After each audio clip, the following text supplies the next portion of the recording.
ఈరోజు చూడండి ఎంత బ్యూటిఫుల్గా రెడ్గా ఉందో. ముందైతే 4 రోజుల నుంచి ఈ మొగ్గ అసలు విచ్చుకోలేదండి.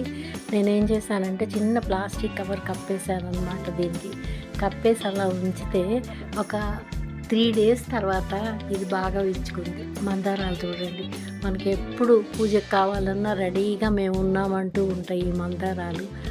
మనకు ఒక్క మొక్క ఒకటో రెండో మందార మొక్కలు వేసుకుంటే చాలండి, అస్సలు పువ్వులకి లోటు ఉండదన్నమాట.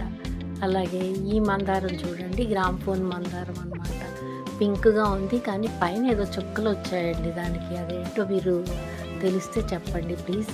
ఇదేమో పాపం చలికి శాంతం విచ్చుకోలేదు, వైట్ మందారం. ఈ చుక్కలు చూడండి.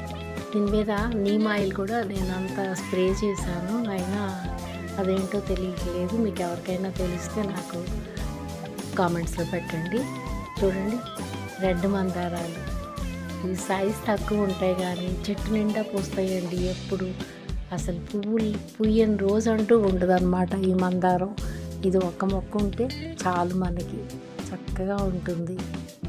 చూసారు కదా, ఈ కనకాంబరాలు ఈ సీజన్ అంతా వస్తాయి. ఈ కనకాంబరాలు ఇవేంటో రెడ్ ఫ్లవర్స్ అండి, చిన్న చిన్న ఫ్లవర్స్ చాలా అందంగా ఉన్నాయి కదా.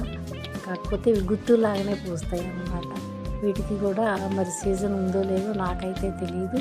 ఇది కొత్తగా పెట్టిన మొక్క. ఎలా ఉన్నాయి నా ప్లాంట్స్ అండి. చామంతులు చూడండి, చామంతుల సీజన్ కదా, పూయటం మొదలుపెట్టింది. ఎప్పుడో పెట్టానండి, ఇప్పుడు పూస్తున్నాయి ఇది. తర్వాత ఇంకొక చామంతులు చూపిస్తానండి మీకు. అవి ఒక మొగ్గ కానీ చాలా రోజులు అయింది అవి పెట్టి కూడా, ఒక మొగ్గ కానీ ఒక పువ్వు కానీ ఇంతవరకు పూయలేదండి. విసుగు వచ్చేస్తుంది. ఈరోజు చూడండి ఎలా పెరిగినాయో. వీటికి అసలు మొగ్గలు వస్తాయంటారా? రీజన్ ఏంటో తెలిస్తే చెప్పరా ప్లీజ్.